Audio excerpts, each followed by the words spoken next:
Comerciantes de dúas prazas céntricas de Cangas queixanse de que os rapaces usen as portas das súas tendas como porterías de fútbol. Son as prazas de Méndez Núñez e o Eirado do Sinal. Os comerciantes din estar fartos e que chegan que ter a pechar as portas dos seus establecementos. Son dúas das prazas máis acolledoras e céntricas de Cangas, con varias terrazas, a Méndez Núñez e o Eirado do Sinal. Pero os seus comerciantes e tamén hostaleiros tremen os días de bo tempo e cando os rapaces saen dos colexios e tamén as fins de semana. Unha dúcia de nenos de preto de 10 anos adoita xogar o fútbol aquí empregando as portas dos establecementos como porterías. E meu marido, o móvil quedoume na tenda.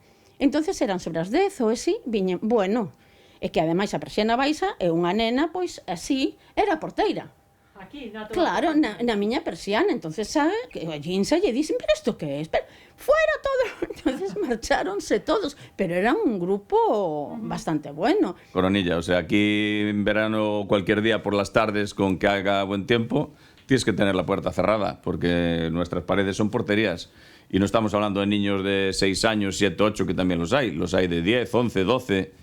Y entonces los balonazos son de un nivel que si te cogen con un balón, pues te van a hacer daño. Estamos un poquinho fartos, a verdad que isto é un chamamento para os pais, que por favor, que poñan da súa parte porque así non podemos estar ni traballar. Claro. Nalgúnas ocasións producen danos e mesmo golpean a persoas.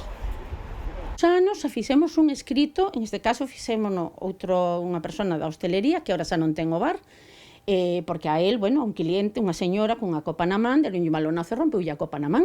Pois teño un letrero aí fora de madeira e algunha aleta se caiu. Exactamente en agosto fixenlle fotos, eu teño no escaparate, bueno, pois un caballete con unhas fotos expostas, tiña unha especie de un lienzo grande onde expoño unhas fotos, e teño as fotos como do chupinazo que lle deron, caiu todo iso hacia adiante. O que máis enerva a estes comerciantes é que hai unha gran pista polideportiva a escasos metros, pero ali non hai terrazas. Por iso chegaron a pensar en pedirlle ao Concello que proíba en multe xogar a pelota ou que promova unha zona de terrazas a carón da pista.